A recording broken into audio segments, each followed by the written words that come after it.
ये जो एक बड़ा शब्द है ना, ये वॉश आउट, ये मीडिया का बड़ा चर्चित, उनका बड़ा, आप लोगों का बड़ा ये प्रिय शब्द है, आपको बहुत अच्छा लगता है ये शब्द।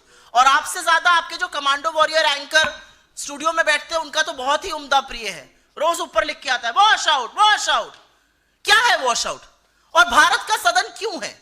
भारत का संसद किस लिए है? भारत का संसद गर्म कॉफी पीने के लिए, एक दूसरे से गलबैया करने के लिए? भारत के सदन में, भारत के संसद में जो सबसे गंभीर मुद्दे हैं, जो सबसे ज्वलंत मुद्दे हैं, उन पर चर्चा होनी चाहिए।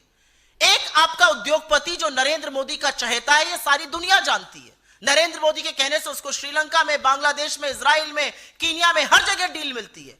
एक ऐसे उद्योगपति के खिलाफ संगीन आरोप यूएस की डिपार्टमेंट ऑफ जस्टिस की ग्रैंड जूरी ने लगाया है। 2 साल की जांच के बाद लगे ये आरोप। उसमें एफबीआई और एसईसी संलग्न है।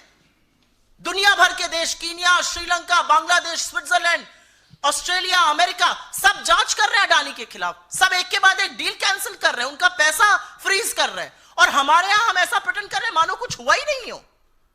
अगर सदन में इस पर चर्चा नहीं होगी तो चर्चा कहां होगी? क्योंकि इसके बड़े गंभीर परिणाम हैं।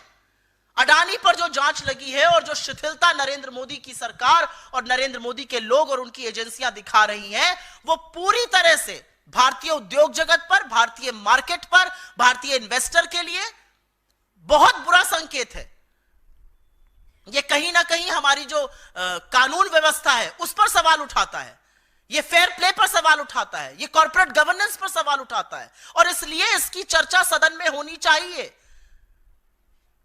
हमें मशक्कत करनी पड़ी थी जब इस सरकार ने मणिपुर पर चर्चा करी थी, और आप सबने देखा था कि 36 सेकंड मणिपुर बोलकर प्रधानमंत्री निकल गए थे।